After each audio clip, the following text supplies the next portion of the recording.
Awesome Rider Wiki. Hey YouTube, Awesome Rider here. Welcome to my series review for Kamen Rider Geo. So this was definitely an interesting one. An anniversary series, much like Decade, except it was a full series celebrating the whole of the Heisei era. Ton of cameos, tons of timey-wimey, spacey-wacy stuff. And if you've followed my opinions on Geo in any form, anywhere I talk about it, you know that my opinions on it are very mixed, to say the least.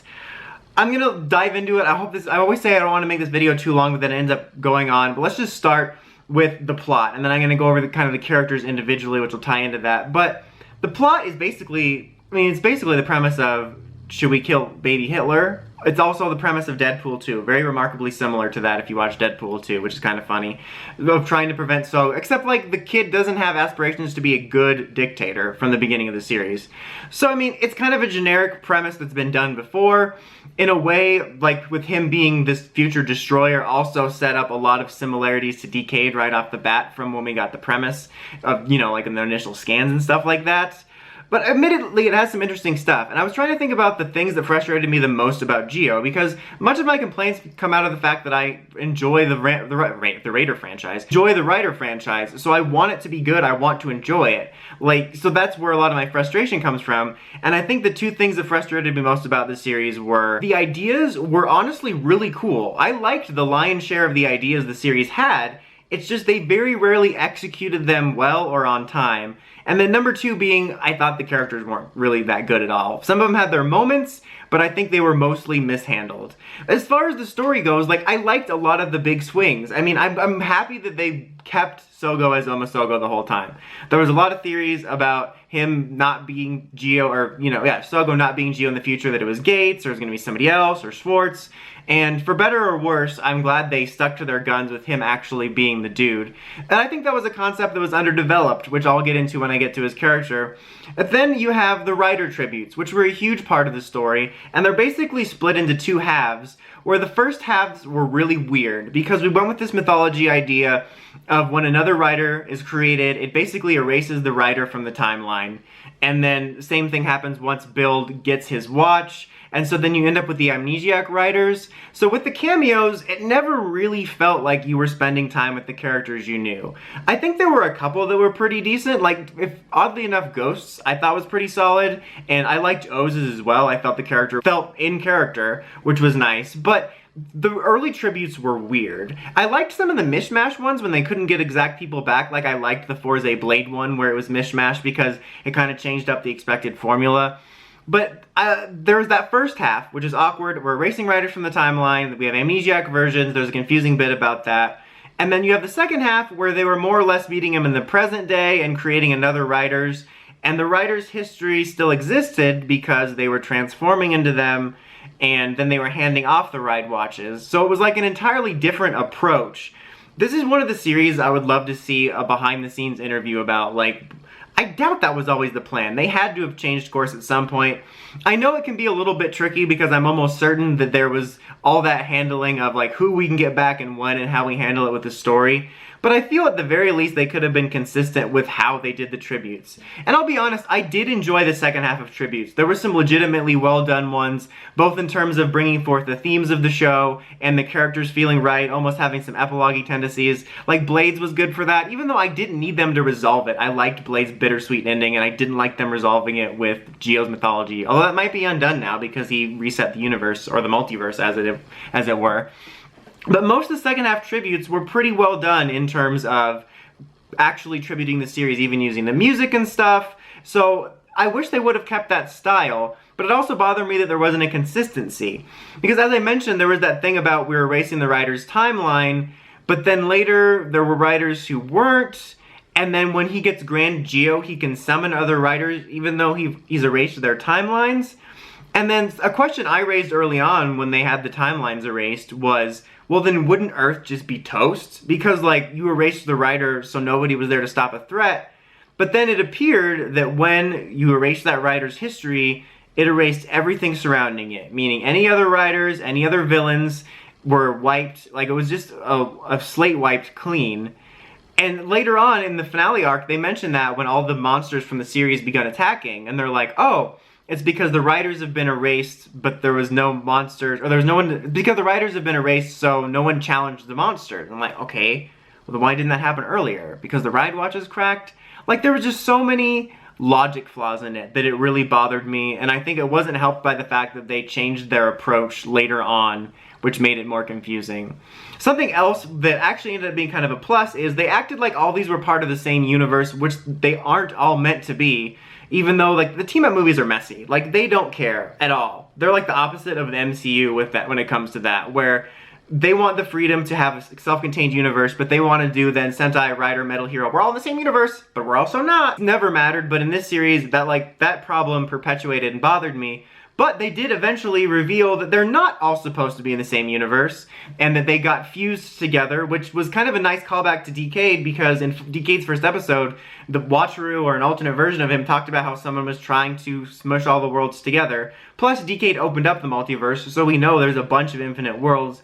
So I was very, very happy that they actually acknowledged that, as I mentioned in my finale review, both for Geo and for the Rider mythos itself, that they're not supposed to all be in the same world. So I like that they acknowledged that, but in terms of the series itself, they should have brought that up earlier, or at least hinted that the characters were thrown off by something. It wasn't until Kabuto, in which there was the missing memories of, like, don't you remember when the meteor hit all those years ago and, like, that never happened, there was an acknowledgement that all these alternate histories were somehow in the same timeline. But they never followed up on it. Like, nobody thought to investigate it or question it again. It was the same thing of, like, oh, how are another writers being created in present time without erasing it? Like, they acknowledged it, but no one ever asked anything about it. And that was kind of the problem with a lot of Geo's mysteries. I had a similar problem with X8, and I often wondered if I was crazy until Build came along and did it right. Where a mystery is something where it's raising a question, and, like, you know it's raising a question for you to ask, but Geo often felt like it was just missing information. Like, it never felt like, oh, how are all these worlds in the same place? Because they were just acting like that's how it's supposed to be, like they usually do in the team-up movies. So it often felt like either they didn't care or we were missing information, and it wasn't a legitimate mystery we were supposed to actually be following up on. One other major part of the story that I wanted to touch on was the middle part, roughly, when we did the Future Woz, White Woz, Gates arc. I think that was filled with really cool ideas that were ultimately squandered. And I brought this up a ton, but I find it hilarious that White Woz, the Gates Revive future, seemingly was a legitimate bright timeline where Oma Geo's Oma Day was prevented and Gates saved everyone. And they dismissed it as bad. It was not bad. A future where Sogo doesn't exist is the best type of future. There was some legitimately interesting stuff about that timeline, and it always seemed like White Woz was shady, and he was considered a Dark Rider later, but he was actually trying to create a good future where Gates prevented Oma Day. And I think that was completely wasted. I think the potential of the future writers was also wasted. There was some cool stuff with that, and the fact that they existed and one of them got a little V-Cinema thingy or whatever, or a writer time special, whatever, was really cool. I liked most of the suits, I liked the ideas, I liked the very concept of it. I think they should have had Aqua in that arc. I think it was very cool Aqua came back, and I liked his arc, but I think that would have been perfect for the future writer arc. But I think that arc was filled with potential, and I like that we took a little bit of a pause from the revisits of old series and actually focused a little bit more on Geo's mythology, but it felt like just they let it all drop by the wayside and just used it as a reason to give Woz a rider system and Gates to have this form, which shouldn't exist, because if the timeline in which Gates revives from, is erased, and all that form shouldn't exist anymore. And it definitely shouldn't exist in the form of the Another Geo timeline. Same thing with the Woz system. That was presumably created in the alternate Gates Revive future, and once that poofed, that system should have poofed. I guess they're all just time remnants. I also have to touch on Ginga, whose design I really liked, and I liked the touch of it being Kivat's voice actor when he showed up in Kiva. But that was also poorly handled. I was trying to say needlessly and poorly handled, and it became poorlessly.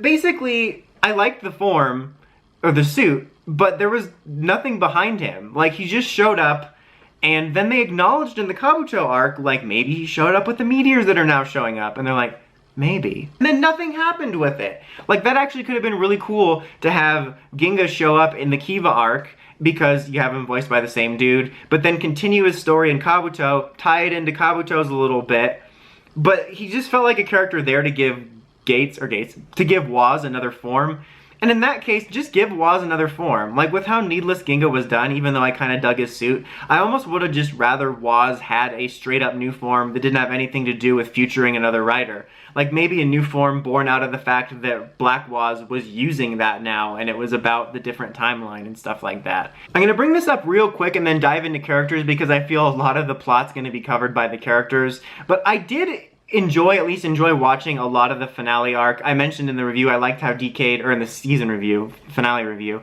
that I liked how Decade was a little bit more involved. It kind of incorporated concepts from his character, and well, it's character too, but from his show, which I thought was really cool. But I liked the final arc, but it felt like a lot of stuff that should have happened earlier. Like it all felt very rushed, and it felt like information we should have been given earlier because it really could have enriched the show in general, and it felt like very last minute. And now let's dive into characters. So, Tokiwa Sogo, I do not like this kid. I don't know if I've made that clear, but I do not like him. I'll admit I tolerated him a little bit more as it went on. I didn't mind him as much in some of the later episodes. I appreciated the fact that he was kind of being selfless in the finale, willing to, you know, sacrifice his life for this, and that he gave up a for sure future where he was this dictator thing. And, like, he left it open there, like, well, maybe I will become a leader or a king or whatever. But he was just so obnoxious for me. I don't like twerpy writers in general, but my thing is with him is that he's so unrelatable. He's like this weird character who's like, I want to be a good dictator. I'm like, that's not a cool motivation. And it was so one note, and his solution to everything was that, oh, well, no, I won't become an evil dictator. We'll just write a future where I become a good king. I'm like, why? The king thing was so weird and I think unrelatable for me that I never liked him.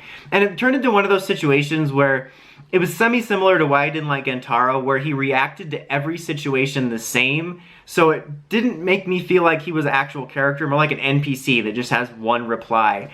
And it's because of the fact that he annoyed me in general, combined with the fact that his very existence could lead to the end of everything.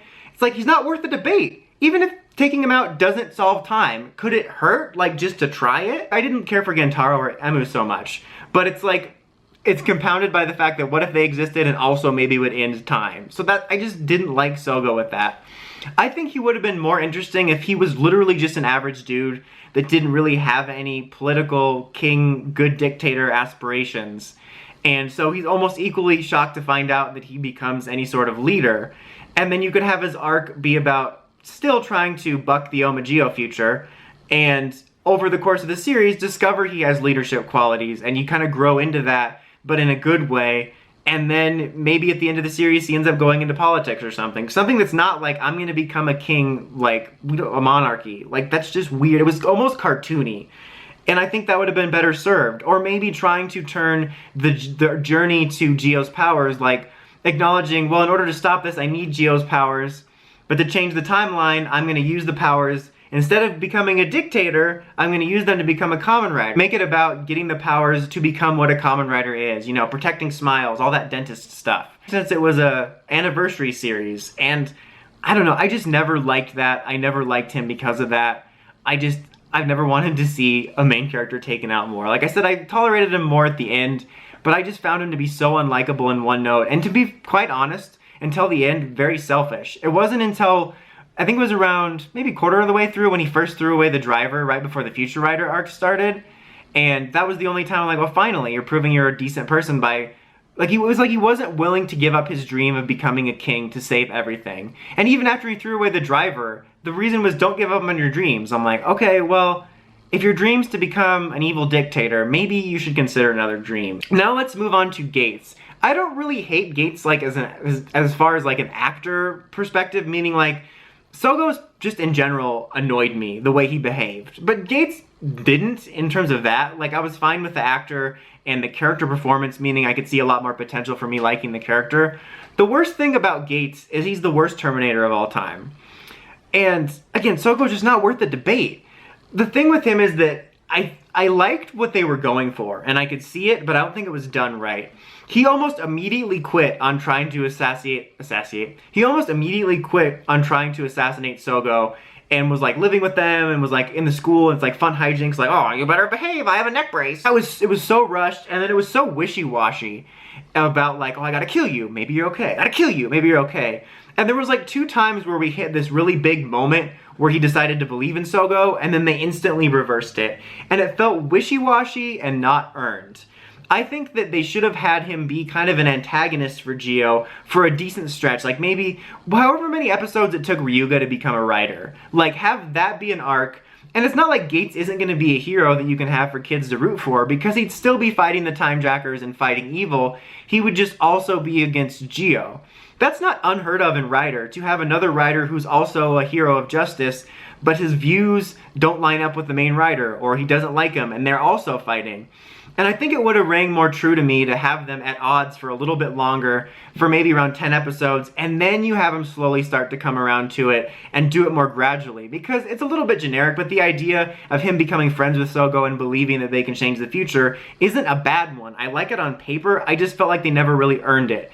And for a character that comes from a completely ruined future because of this kid, I can't imagine giving up on trying to save your whole future so quickly.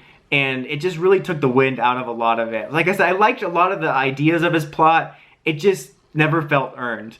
And I really wish we could have learned more about like how he got his system. Like that's something about the story. I wanted to know where the watches and the driver systems came from. I guess we're to assume it comes from the catch-all timey-wimey powers that the Time Jackers has, and Swartz maybe just made them or something. But I wanted to know, like, how did Gates get the watch? Did he steal it? Did he make it? Did he steal Drive and Ghost watches first, and then based on that discover how to make it? Did somebody meddle in the future and give it to him? Instead of seeing a V-Cinema where we just go further into the future, I'd rather see one exploring that. I think that was an interesting aspect. Speaking of, just to backpedal for a second, I was also really interested in what the original timeline for Sogo was like. Was it always meddled with, or was there a pure timeline with no meddling?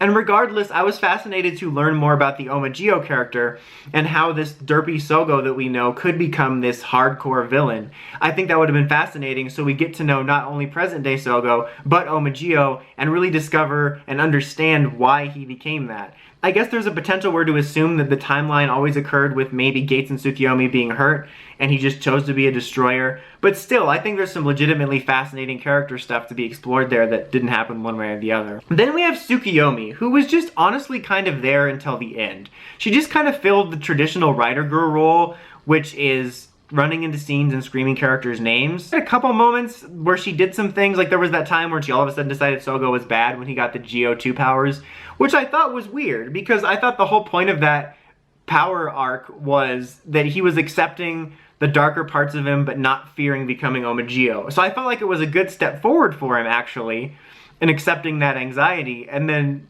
Tsukiyomi took it to mean, oh no, we gotta kill him.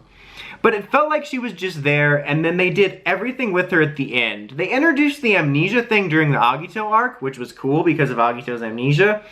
But once we started planting seeds of that story, it felt very few and far between, and then everything happened at the end, and I didn't feel much emotional attachment to her being a time jacker and the brother stuff, because it all happened so quickly and there was no time to build on it. I did think it was cool she became a writer because it was a nice surprise and I liked the suit, but I wish they would have started stuff with her earlier, give her more to do, similar to the overall plot as I mentioned, sprinkle it throughout, make it a better build-up so that everything means more when it finally happens. Next up is Waz, who's probably the only character I actually like. Like, I'm gonna be honest, I'm not a huge fan of the cast, but I like Waz, but if someone were to be like, we're gonna erase the whole cast from the timeline, it's not like I really fight to keep Waz. Like, he can be erased too, it's fine, but I do like him. Mainly because he was entertaining. Like, let's be honest, from the beginning, with his fanfare and stuff, he just made him kind of an entertaining character. But he's also another missed opportunity, because I would have liked to have seen more behind his past. Like, we found out he used to be part of the Resistance, and then he joined Omageo. I'd like to see the V-Cinemas just be about that. I would watch a Waz V-Cinema about his journey that led him to where he is now. Same thing with Gates. And it felt very underdeveloped, and ultimately, at the end of the day, I felt like Waz's entire character was just the fanfare and the quirks that I liked about him. Like, he had some nice moments, but that was only the real reason I liked him, is because I found him likable when everyone else just really wasn't for me. And you have the Time Jackers, which aren't very good antagonists. Like, the idea of them trying, like the whole series, the idea behind them, and a lot of the ideas behind them were really cool. And it wasn't until later we found out, I didn't even know any of the Time Jackers besides Schwartz had names until this final arc when they decided to humanize them and then bring him back at the end. They should have just left him dead, to be honest. But we find out that they're pulled from different timelines. I'm like, that would have been cool too. I would love to learn about that.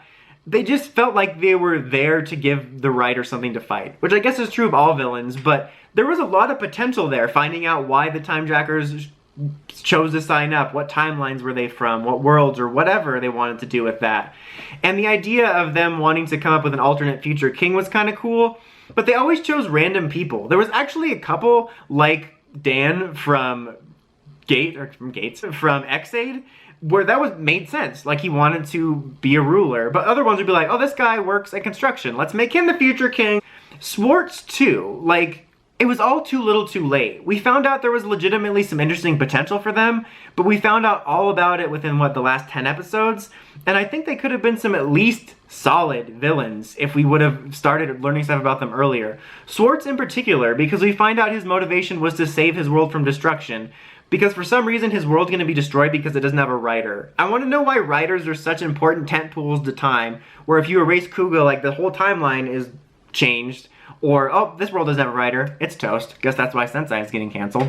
It was weird because he's like, well, I did all this and combined the world and got this power because I want to save my world from destruction. And I want to become an evil ruler! Why? It would have been actually kind of cool to have parallel journeys with him and Sogo. Kind of with my idea I was talking about with Sogo, where him discovering his leadership tendencies happens through becoming Geo. And so he finds out he becomes evil and he's trying to change this future and he becomes a Kamen Rider, a good guy. And then you could have Schwartz's backstory basically be, he started this by trying to save his world, definitely going about it via drastic means, but then over the course of it became evil. Like, maybe while he's trying to prep Omageo for this, he became jealous that Omageo becomes the ruler, even though he's the one with the time powers, and it corrupted him. I think it could have been interesting parallel journeys.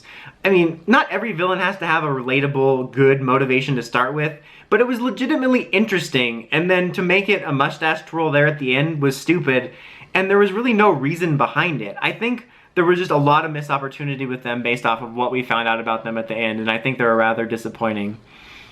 As far as other characters, just to briefly mention the uncle, I was fine with him. I don't really have anything too huge to say about him, other than that when his identity was found, or Geo's identity was found out in the penultimate episode, I legitimately forgot the uncle didn't know. Like, he's always hosting all the other characters and the returning cameos, so I forgot he didn't know Sogo was Geo. It just didn't feel like a big thing where it was a huge secret kept from somebody, so I wanted to bring that up. I really did like that Decade was a regular character in this, and I love that his whole attitude was basically like, I'm gonna figure out what's going on here and help you fix this, but if I don't, like, that's fine too. I like that attitude. I've always liked Decade's attitude. I like how they tied it a little bit into his mythology about the world's destroying and the world's combining. And I like that he was a reoccurring presence in this. Like, it almost felt like a Decade sequel in a way, and I think was a much better send-off than a lot of his last appearances. And I really appreciated him being in it. I thought that was a really cool beat. I almost wish they could have gotten alternate Kuga back and the girl whose name I'm forgetting from Decade, because I actually liked that group and I would have liked to have seen them still traveling together. And it kind of baffles me they couldn't get one person back from Kuga. Like, not even the cop, Ichijo, or whatever his name was. Same thing with Drive. I know they did it in the movie, but it bothered me that they didn't try to get one tribute for everybody in the show, because they were so close. They were this close to greatness. Lastly, I just want to touch on suits, as I often do in these. I really, really like Geo, Waz, and Gates' base suits. I think they're really cool. The armor forms are a bit hit and miss for me. Some I really like, some I don't. I wasn't really too huge of a fan of them being really extra with the shoulder pads and them having some sort of blown up phone or something, but I respected the idea. It kind of baffles me with how much merchandise they always want to sell that we didn't get to see an armor form for everybody. Like, especially with the build up to collecting all the watches and then in the second half, I was definitely disappointed. I mean, I know it would have been costly, but for the anniversary series, and with how often, like I said, they want to sell merch, I would have loved to seen every armor form used. I think that would have been nice. I liked Geo too. I thought that was a cool suit. Trinity unexpectedly came around too. It was one of those weird hodgepodge forms I usually don't like, but I wound up kind of digging it, and I actually liked its place in the story where it represented sort of Sogo's new future. And in a way, I think that it represented a lot of future potential, because it technically represents 3 different timelines, with the Waz system representing the Gates revived future, Gates himself representing the Omageo future, and Sogo representing a potential new bright future. I just really liked its place it had in the story and the connection of the characters, because even though I never fully felt the connection between the characters, I did feel it at times, and I liked the way that form represented it. Grand Geo, I like that they at least explained that the reason it looked different from Oma Geo's was because he didn't have the drive watch from the present to start with, so that created this anomaly, which was kind of cool. And that one grew on me too. I liked the way the powers worked. I was kind of fine with it. I definitely prefer the Geo Oma form from the movie, which I kind of wish would have happened in the series instead, or in addition to, but I did like that. Gates Revive, I liked the speed form. I thought that was cool. I think the potential of that form was kind of squandered. I thought it would look cooler. I wasn't as big a fan of the Goretsu one, but I liked the speed form. Waza's featurings were okay. I did kind of like the Ginga form, but as I said, I wish they would have just given him a straight-up upgrade with the way they handled Ginga. I really liked Tsukiyomi's suit. I thought that was really cool. Like I said, it didn't look like it was just a pan spray. It looked like it was actually a legit, unique rider suit. I thought that was kind of cool. I did like the future rider designs, even though with those, if you play like almost a Highlights magazine type thing, you can see what pieces they used from what. But I think they did a pretty solid job of making them seem like their own thing at the same time. And I think it was cool that they did that in general. Even if I don't think it lived up to its fullest potential, I did ultimately like that. And also, I really liked the idea of the Nether Riders. It wasn't always, like a lot of things, fully taken advantage of, but the very idea of it and most of their designs I thought was really super cool. I liked that a lot. So just to wrap it up, before I get too rambly about it, Geo was a very mixed series. Kind of an uphill battle to begin with for me because I'm over all of the anniversary stuff. I think we've oversaturated it to where it's not exciting anymore, and I wish they'd take a break so that it became exciting again. So I was already not that excited about the cameos because I'm kind of sick of it. But that being said, I think some of the best parts of the series were the later cameos. And there was some things to enjoy. It wasn't an entire hate fest. Like, there was some really cool parts, some really cool ideas, some really cool tribute episodes in the second half. But it was ultimately just kind of a mess. In a lot of ways, for me, represented what I don't like about Rider and tokusatsu sometimes, is this kind of disregard for logic and kind of like the, oh, we're not going to find out what happens to the puppy and pigeon at the end of the book. Kids aren't even going to notice. Time travel stories and stories like that, you're always going to have a degree of mess. But sometimes it's nice when, I don't know if you know what I mean, but even though you acknowledge there's a mess, there's enough answers put in place where it seems like there was at least some thought put into it and you can sort of manage it in your head. And in Geo, it just felt a lot of the time they legitimately didn't care about making sense of it. And oftentimes these things can be fixed with a simple explanation, because I'll often get like, well, they don't want to confuse kids, but I feel like they are. When like, from the beginning, at Decade, they said, these are all separate worlds, you're going to alternate ones. That immediately quells a ton of questions and concerns I have that would bother me. And I feel in Geo that often could have been done with a simple line, where if they would have just explained something, it would have calmed me down a little bit. Hold me back, coach, hold me back. It really bothered me. So like I said, in a lot of ways, it really represented a lot of what I don't like about Toku. It's kind of funny because Build was really peak a lot of what I enjoyed about Rider. Great characters, some humor that actually worked, and some interesting, intriguing storyline, and then Geo was like Toku nonsense, the show. So I had a hard time with it a lot because of that. And like I said at the beginning, I think the two biggest problems for me is I think the characters were mishandled, and I think that their ideas just weren't pulled off that great. I'll be interested to see how it might hold up in a rewatch. I really wish they would have kept the consistency in the tributes throughout, but overall, for me personally, I'd give the series a 6.5.